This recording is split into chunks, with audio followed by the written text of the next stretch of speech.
Ito ang buhay namin dito guys. So rice ang sa akin. So siopaw guys.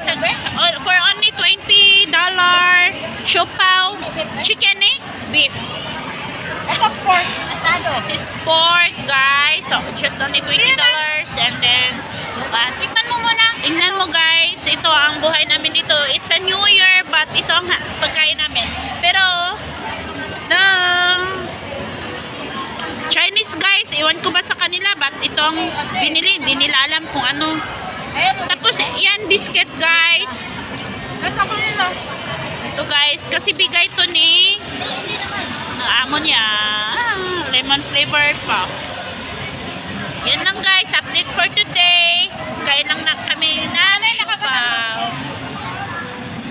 Bye! Happy lunch time! Kahit ano, kahit ano.